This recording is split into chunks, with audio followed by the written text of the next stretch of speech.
Okay, we are live. Hello, everyone.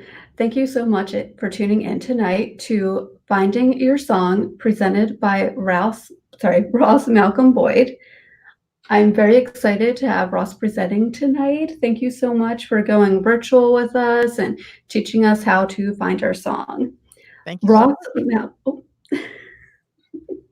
Ross Malcolm Boyd is a dedicated music educator, musician, engineer, and composer with 15 years of music education and teaching experience. To learn more about Ross, you can visit rossmalcolmboyd.com. Ross has pre-recorded a video for us, which I will start in a moment. After we watch the video, we're going to kick off the Q&A. I just want to say thank you again, Ross, and I'm going to get things started with the video. Right on. Yay! Found myself in an old box of records. No one wanted them there to be discovered by a lonely kid who didn't know what music was.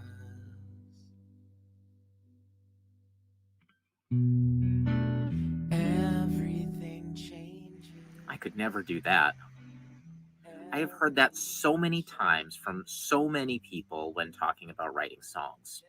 I'm here to tell you the same thing that I've told countless people. If you want to write a song, you can write a song. How can it be that easy? Well, I didn't say it was easy necessarily, but it is absolutely an attainable goal for anyone. Then what's the catch? Well, creative expression is available to anyone with even a little imagination. If there's a tree that you look at every day because it makes you feel good and you want to express that goodness through a painting, all you need is a paintbrush, some paint, and something on which to apply said paint. The catch is this: if you want that painting to be photorealistic, you have thousands of hours of practice ahead of you. Do you need thousands of hours to write your first song? No. But it might be a little messy at first, and that's okay. Embrace the mess. The more we do something, the better we get. Therefore, the best way to learn how to write songs is to start writing songs. So, where do I start? Well, there's no right way to write a song. I'm going to share some components that are common in a lot of songs, like chords and lyrics, melodies, rhythm. But a song doesn't have to be all of those things. Maybe you don't have any interest at all in writing words, or maybe that's all you want to do. The person writing poetry in her bedroom who wants to sing her songs can team up with the person who has learned to play every Metallica song and now wants to try learning to write their own music. I started writing music when I was about 14 years old.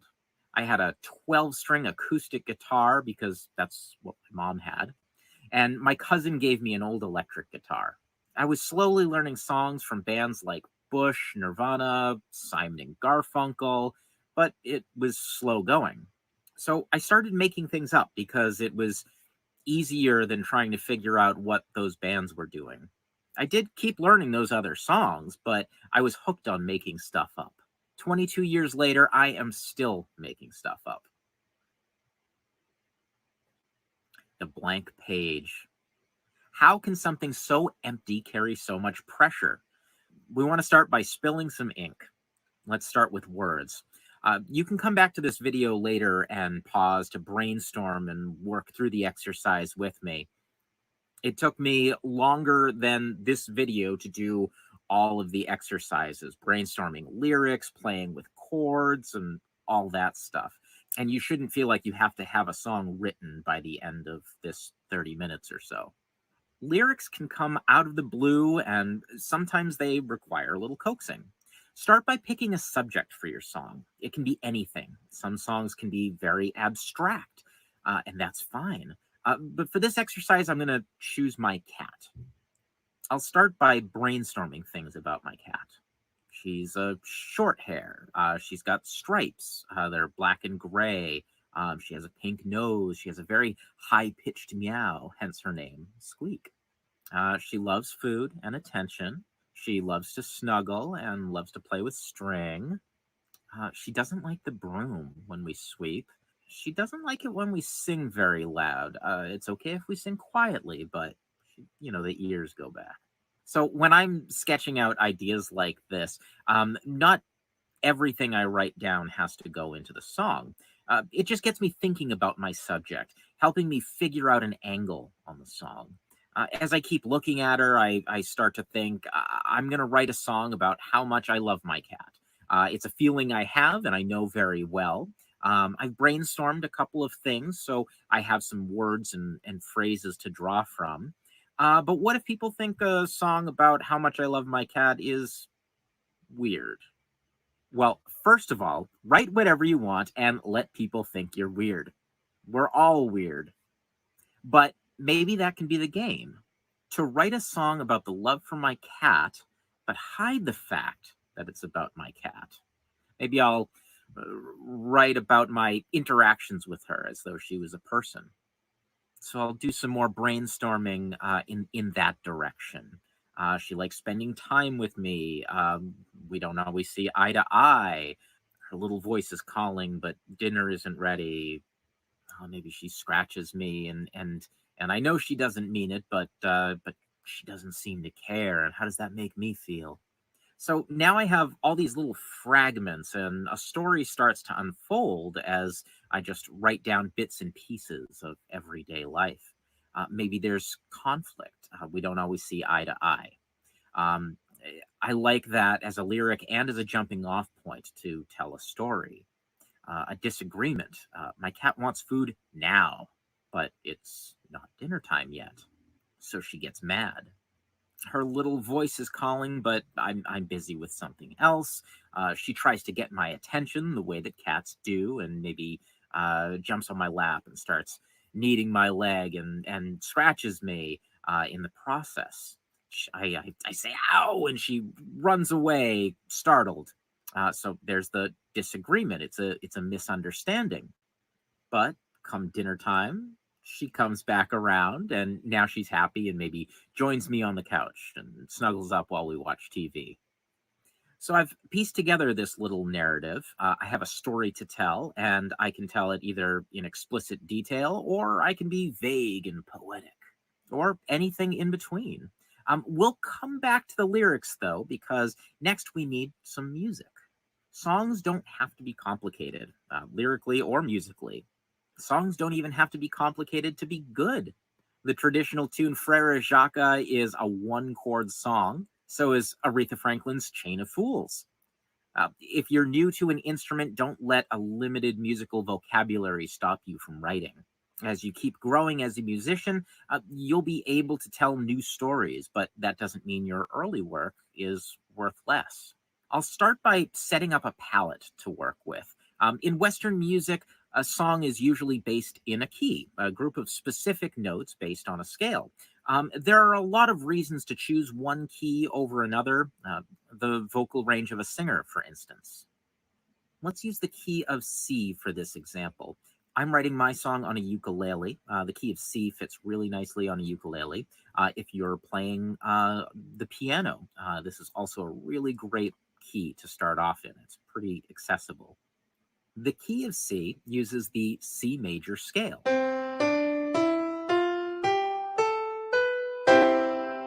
All of our chords and melodies can be built from these 7 notes. Let's build a chord out of each note in the C scale.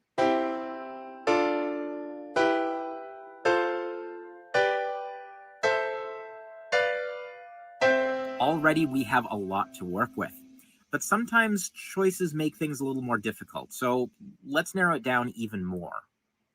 The first chord, the 1 in our scale, is called the root. We might travel away, but there's always a pull to return home. The fourth chord, 4, is our subdominant. That's our travel, our movement, going out on an adventure, building tension. The fifth chord is tension begging to be released. It's the climax, and it's really pointing us toward home. These 3 chords, the 1, 4, and 5, are the most important chords in a key.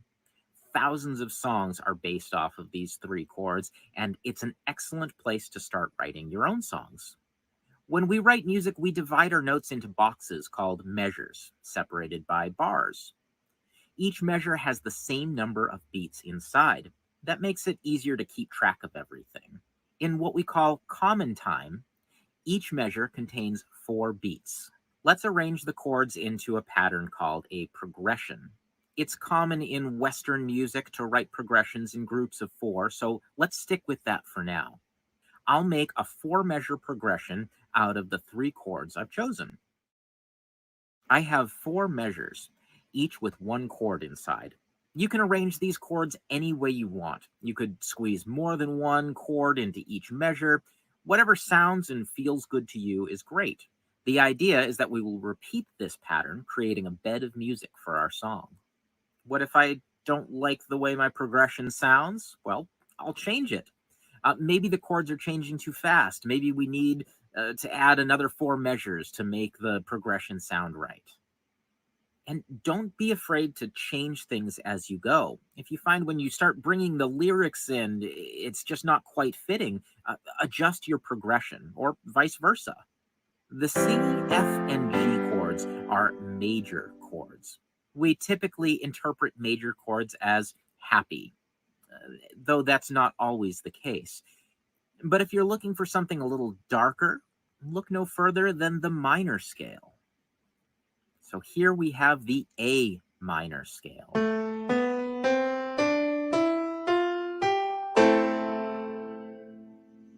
If you rearrange the order of notes in the C scale, starting from A, you get the A minor scale. All the chords are the same, but now in a different order. Now our 1, 4, and 5 are minor chords. In my song about my cat, I might want to use a minor sound to represent the conflict and a major sound to represent resolution. Maybe I'll start in A minor and transition to C by the end. It might look something like this. Now, when I'm writing a song, I'm usually not thinking about all this theory stuff while I'm creating. I have a chord list, relationships, common progressions, and so forth in my mind. It's okay if you need a physical list when you're starting out. And I'll just start playing on my instrument of choice. I'll keep playing, maybe humming along with some of the lyrical ideas that I'd brainstormed before as I explore, until I land on something that feels right.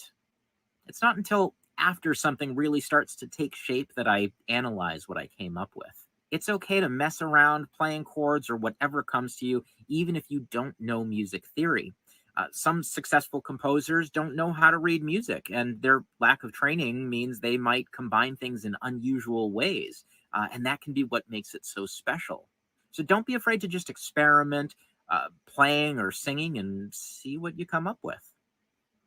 Record yourself. When the creative engine is roaring, you could blast through a bunch of good ideas, forgetting all but the 16th idea. If you record yourself, I use a app on my smartphone, or if you can take really good notes while you're playing, you can return to those previous ideas, either combining them or saving them for later. Sometimes accidents turn into really good songs. Now that I've got some chord ideas and some lyrical ideas, I have to figure out how they fit together. You may have to finesse your lyrics a bit when setting them to music. I'm going to sit with these chords, strum and explore on my ukulele, and try singing some fragments from my earlier brainstorming session until something feels right.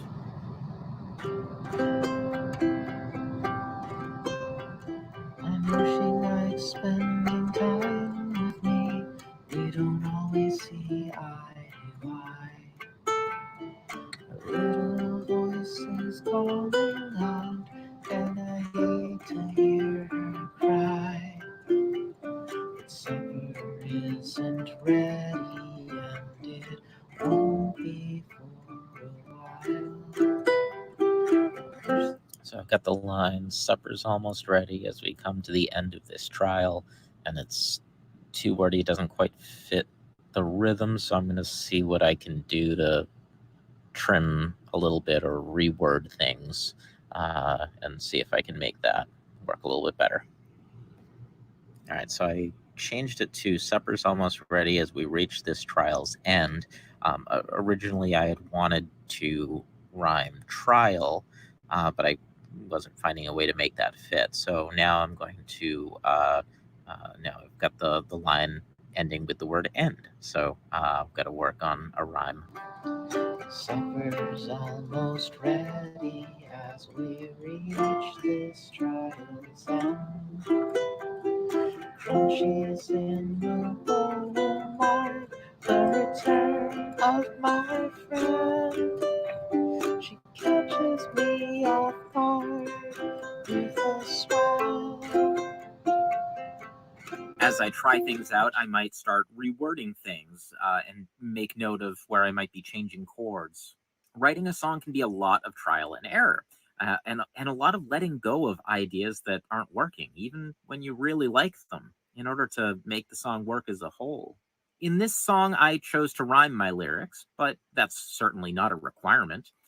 Let's take a look at the musical structure that I landed on. I came up with a few distinct patterns that became my verse and my chorus, which I repeat with different lyrics. This might be more or less complex than the patterns that you come up with, but remember, it's not the complexity of a song that makes it good.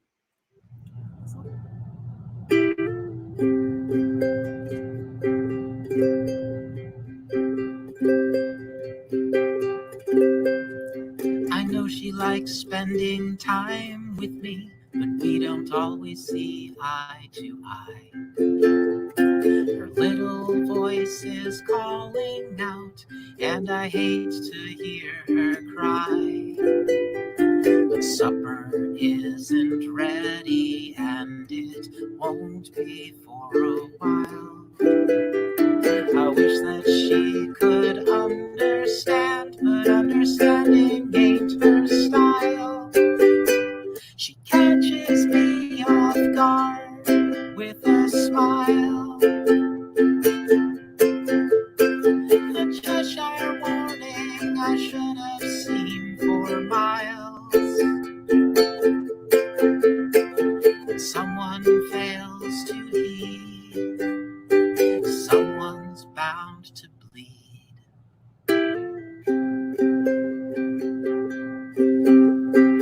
Voices raise and she runs away, but I didn't mean to frighten. A little space and time applied can help a heart to lighten. Supper's almost ready as we reach this trial's end. Crunchies in the bowl will mark the return of my friend. She catches me off guard with a smile.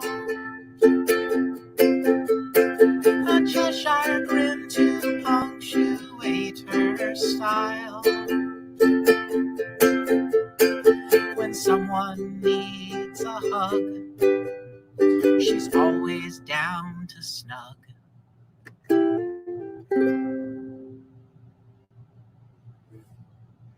Let's look at a couple ways that we can spice things up once we have our basic structure. There are a couple of things my melody is doing that can be enhanced if I adjust some of the chords a little. The first is to turn my G chord into a G7. The dominant chord, G in the case of the key of C, already wants to return to C. A dominant seventh chord, G7, really wants to go home. The tension is ramped up and really wants to resolve back to C. In my melody, I happen to sing an F note on the word cry, again, tying into that G7 idea. And yet I didn't return to C. I went to A minor instead. But A minor is very closely related to C. If we look at the notes in C and A minor, there's only one note difference between the two chords. This is a relative minor. The sixth chord of a major scale is the relative minor of the root. This close relationship means we can substitute one of those chords for another. And in this case, I wanted to keep the drama going. I still resolve that G7, but the resolution isn't quite as satisfying. Again, this is serving to keep the drama of our story going. The next chord I want to alter is the next G chord. Here I'm singing a C note on the word style. I can incorporate that into my chord progression by playing a G sus, also known as a G sus4. A suspended chord replaces the third, that's the middle note in our triad, with a different note. The sus4 replaces it with the fourth note away from G. Similarly, the sus2 would replace the B note with an A note. The suspended chord also supplies some tension and some directionality. There is one more chord alteration I'm inclined to make. In a minor key, we still have our 1, 4, and 5 chords, but they're all minor. It is very common to change the 5 chord from a minor to a dominant 7th. To make an E7, we have to pull a note from a different scale. Anytime we borrow a note from a different key, it's called an accidental. Why do this? Well, the E minor chord points back to the A minor, but its directionality isn't nearly as strong as its major counterpart. G points to C. Dominant 7th chords are all about directionality. That E7 points to A minor just as strongly as E7 points to A in the key of A major. Let's see where that E7 comes from by taking a look at the A major scale.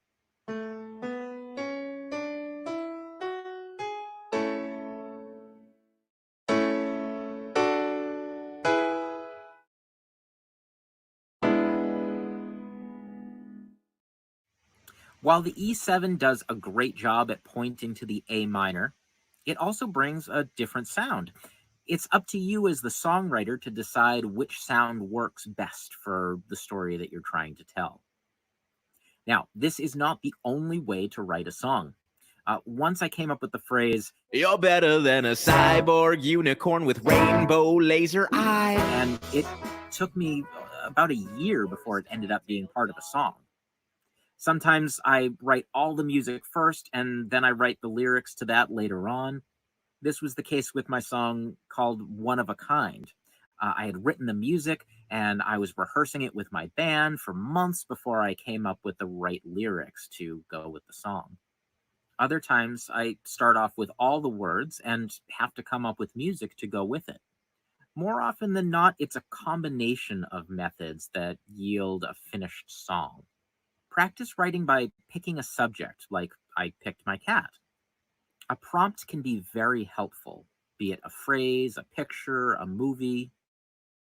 Listen to and analyze the songs you love. Figure out what patterns or subjects show up in your favorite songs, and try to incorporate that vocabulary into your own writing. Remember to be kind to yourself, enjoy the learning process, and just keep writing. I'm reconnecting with the things I really want. It doesn't get easier, but it doesn't feel like work. And so much for all that's done, and all I never did. 'Cause something is bound to come if I commit and try again. I think I can, because I kind of remember all the parts between the lonely spaces and the ghost that lived there, all leading towards something good.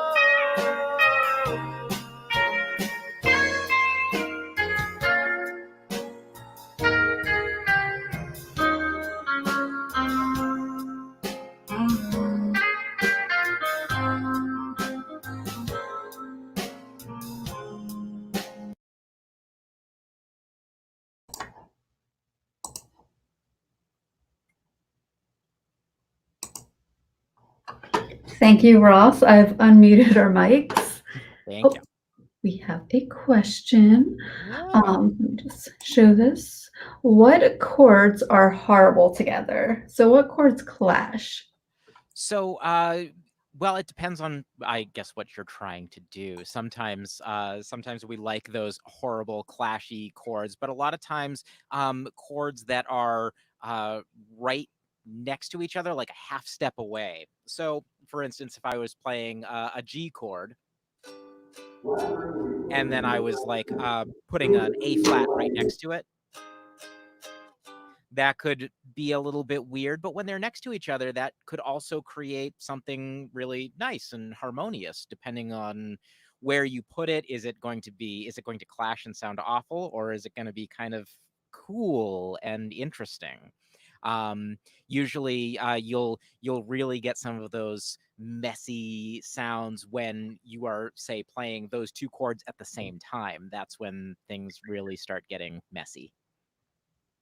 Okay, cool. Next question. How do you adjust lyrics that feel awkward when it's sung out loud but sounds great in your mind? Good question. That's one thing that you kind of have to. I know that's one of the things that, like, I stress a lot about when I'm writing my lyrics. It usually takes me a while to write lyrics because I'm really picky about what I'm writing. I try to write my lyrics and construct my lyrics the same way that I would speak. So if I write lyrics and I'm singing them and something doesn't quite sound right, I will see if it sounds natural and normal when I speak the line as opposed to singing the line. And sometimes that can help finesse that awkwardness a little bit. Um, Sometimes it's placement of the notes, like where you're singing them. Um, Again, putting the accents on natural places that we would put accents when we're speaking is going to sound more natural in the song. What are your favorite songwriting prompts? Ooh. Well, I've been doing this challenge on Instagram for the past couple weeks. So, like, every other week or so, we're doing this challenge where we get a photograph. So someone in the group shares a photograph, and then we all have to write a song based on that photograph. I've been really, really enjoying that. I've been enjoying using photos as prompts, kind of looking at something. Usually, at least in this particular challenge, we are there's a person in the picture, so we get to, or at least when I'm, my process is I kind of fill in that person's story. I look at what's going on in that picture and I imagine where that person is going, where they were just coming from, filling in the life around that story. But a lot of times it also inspires a memory of my own. It's really hard to not incorporate little bits of yourself, even if you're writing something that is completely made up. Little bits and pieces of yourself are going to creep in, and that is going to give your song a little bit of authenticity and a little bit of uniqueness that is all you. In addition to those pictures, I love writing songs from the perspective of fictional characters. That I always find really, really fun. So Cool. And what do you think the hardest part of writing a song is?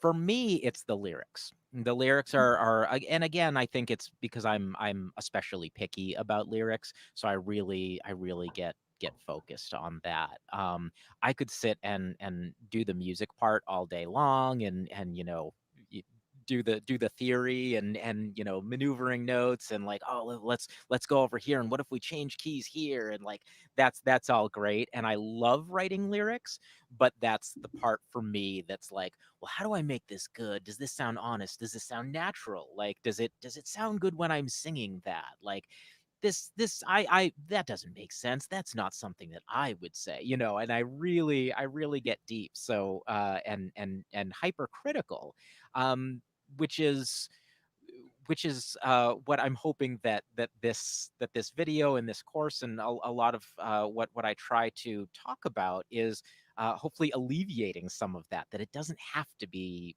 perfect, and you can kind of like give yourself a break and just let it happen and review it afterwards and say, okay, well that worked, or you know what, I bet I can do better. Next song, I'm going to do that a little bit better. But yeah, the hardest part for me about writing songs is uh, is getting over myself and just writing the lyrics. And you said be kind to yourself in the video. Exactly. All something we need Super to hear. Yeah, yeah. I mean, it's the same for a lot of things in life, right? Like, right now when we have to, we can't be doing these kinds of workshops in person, and we have to do it online. The what we're going through right now is uh, y- it's not going to be the same, and that's okay. So, kind of being kind to yourself and letting that be what it is and just rolling with it. Daniel wants to know, I had a genius moment the other night where lyrics were pouring out. I jumped out of bed and jotted them down. If my interest is in writing the words, how do I find someone to write the music with? I think you just got to start looking for someone who wants to write the music. I usually look for somebody who shares similar musical interests with me. Um, that's not to say that I want them to have the exact same musical taste, because a lot of amazing things happen when, like, well, this person listened to this band a lot and I never really listened to that band, but I kind of I get that sound. I kind of like that, working with someone like that. I think it's important to find co-writers and musical partners with similar vision. Um, I just keep thinking back to being in bands and stuff like that, and playing with other musicians and writing with other musicians, and it's like a family. You have to make compromises. Sometimes you have arguments, and sometimes it just turns into magic. So if you've got a good collection of words that you're jazzed about, I would just start keeping an eye out for writers, especially writers who maybe aren't like super into writing words. So Should I write a verse or a chorus first? I would try to not let yourself get bogged down by which one to write first. I've definitely come up with lines that I thought, oh, this is the chorus. Yeah, I'm going to sing this over and over, and this is going to be great. And then it'll turn out to be something that I sing once in a verse. So don't let what you should do first stop you from writing. Like, start writing something, and maybe in your head you're thinking, okay, this is going to be the chorus, and then an hour later you're like, oh, no, this is the chorus, this is it over here. um yeah, I think that kind of speaks to a lot of what songwriting is all about, and just kind of going with the flow and being being willing to change what you're doing, and to either let ideas go, or be willing to change the ideas based on what the song is trying to do.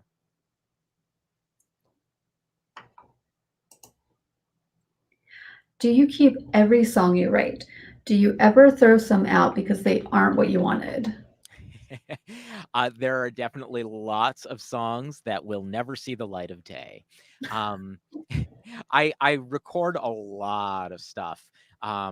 Just on my phone alone, like I said in the video, I record myself practicing songs, or recording the writing process, and I've got tons of songs just on my phone alone that will never see the light of day.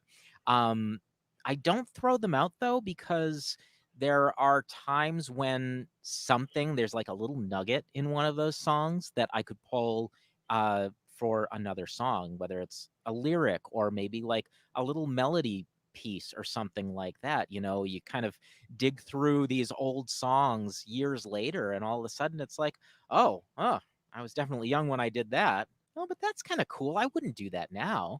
Like going back to that thing when you're learning how to play an instrument and just kind of like messing around and accidentally playing this or that. There's some cool stuff that comes out of that. I definitely write a lot of songs when I don't record something or write it down as I'm writing it. There are definitely hundreds, if not thousands, of songs that I've written that I've immediately forgotten. So again, always Write record. everything. That would be me forgetting everything. Yeah, Thank you, Daniel. Daniel commented, "This video has inspired me to give the music side a try." that's Yay! awesome. Yeah, that's fantastic. Very I'm so cool. glad. It's really really fun and really really rewarding. Um, especially when you kind of don't let yourself get in your own way and don't let yourself be super hypercritical. And even if like let's say you're writing you're jazzed about writing the words and maybe it's like all right, I'm gonna dip my toe into writing some music. You could write like the the basis of an amazing song. You could get the chord progressions and the melody down and it's like, all right, cool, I have a song. I wrote this song. And then you get into a room with a bunch of musicians, like you get a drummer and a bass player and all of a sudden like you've got these people who really know what they're doing and they start jamming on your stuff and it's like now it sounds like a real song. I loved that, writing songs and bringing it to a band and saying, "Hey, let's jam on this." And then hearing what everybody does to that like basic thing that you wrote and then hearing it come to life with all of these other personalities. Oh man, it's wild. You got to do it. That is awesome. Going back to how you said you were young when you started writing, how long have you been writing songs? So I started writing songs when I was 14 years old and I'm 36 now, so math. No, I'm just kidding. So So for like a few years. yeah, yeah. So it's been a little while. Although I do like I started playing guitar earnestly when I was 14, like, just going into high school. But we always had instruments around and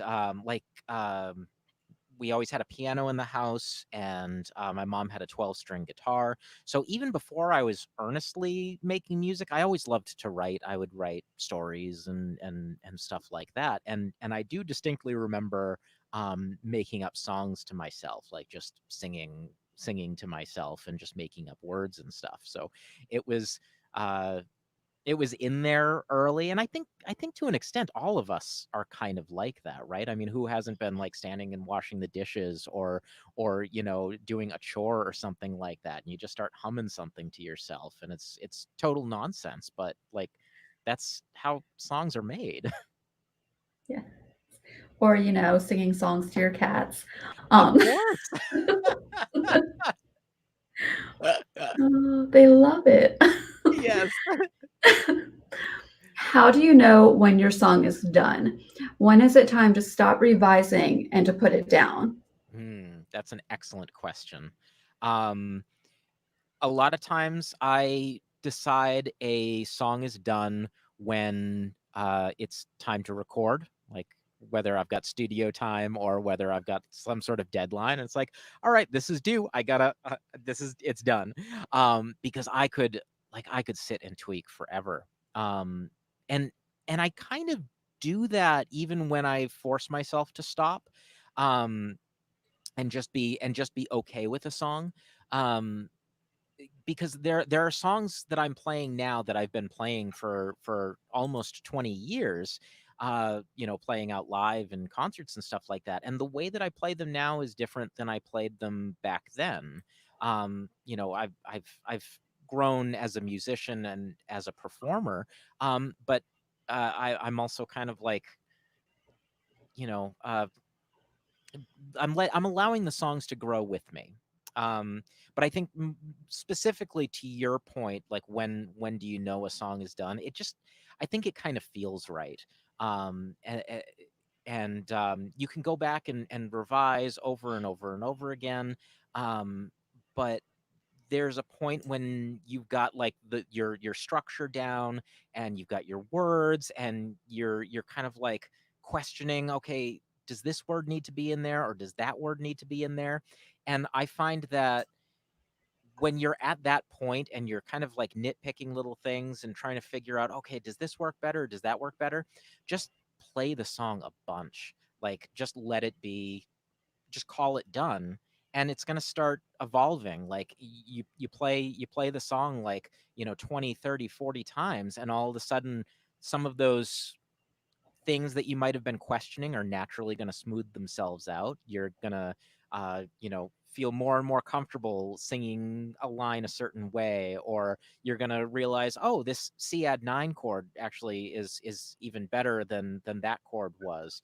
And it might not have been something that, when you're kind of like sitting in your studious mode, maybe not something that you would have thought of, but maybe when you're at an open mic or playing a show or something like that, it just feels right, and okay, yeah, this is the song. Cool. Awesome.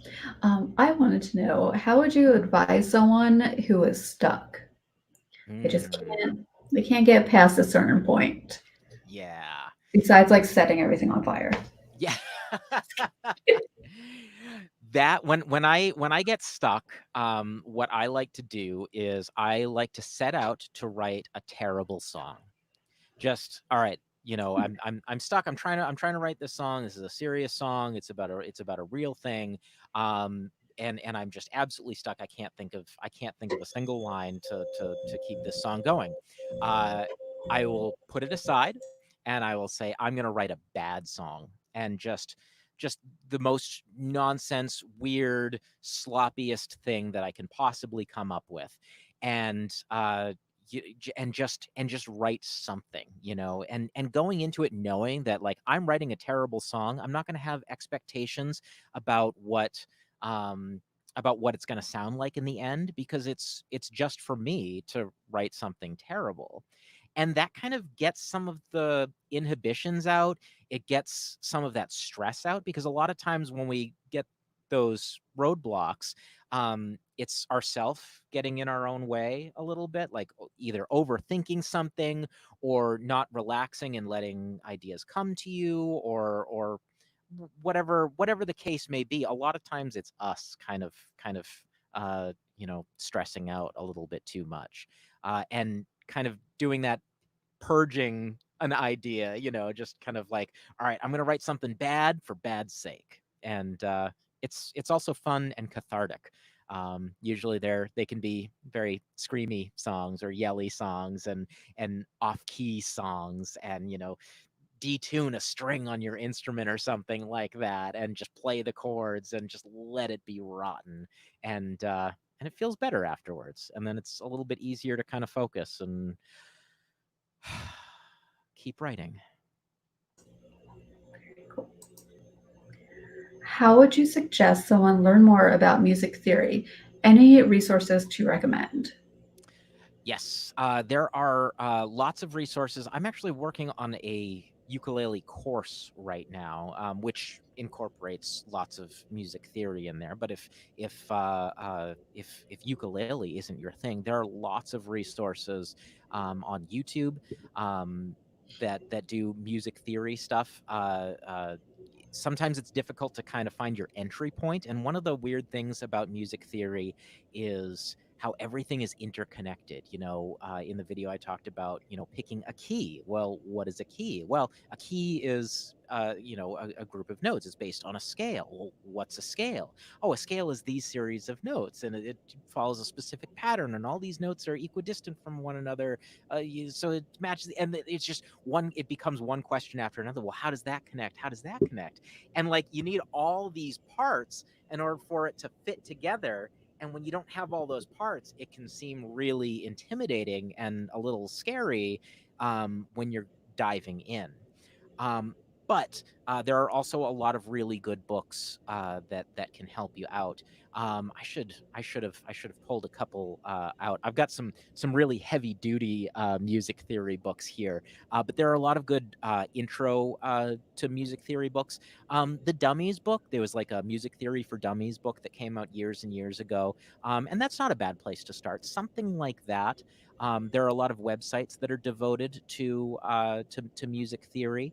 A lot of times they are focused around an instrument of choice. So, music theory for pianists and music theory for guitarists, or whatever the case may be. But uh, Definitely look for multiple sources. Music theory, again, like with anything that we're learning, sometimes we need to hear it the right way for us in order to understand it best. And with music theory, that can be something that, like, somebody like I could explain it to you one way, and then somebody else over there explains it to you a different way. And for whatever reason, the way they said it, it clicked with you. And it's like, all right, cool. Yeah, I get it when they say it, and then follow that path. It's like, okay, I'm gonna get their book. That's pretty cool. So yeah, dive in, look for a lot of different sources, this and that. Ask questions, befriend musicians, and bug them with questions. And again, there are lots of videos on YouTube. I find myself, like, I'm washing dishes, and there's a music theory show on YouTube that I watch. It's called 12 Tone, I want to say. And every video is just this guy, drawing little pictures, and as he's talking about these big musical theory ideas, and it's really really fun, and yeah, it's what I like to listen to when I'm washing the dishes. Cool. I need to check that out. Yeah, it's really fun. Well, Roz, I just want to say thank you so much for, I almost said coming out tonight, Yeah, for presenting this virtually. Like, staying in. Yeah, yeah, yeah, it's all good. Thank you so much for having me, and thank you for doing this. This is absolutely amazing. Looking at a lot of the programming that y'all have got going on, I am really happy to be a part of it. It's some really cool stuff that you've got going, and I'm excited that we still get to do this. me too. Thank you so much. I just want to say, anyone who is interested in learning more about Ross, please visit rossmalcolmboyd.com. I have his link up if you want to check that out.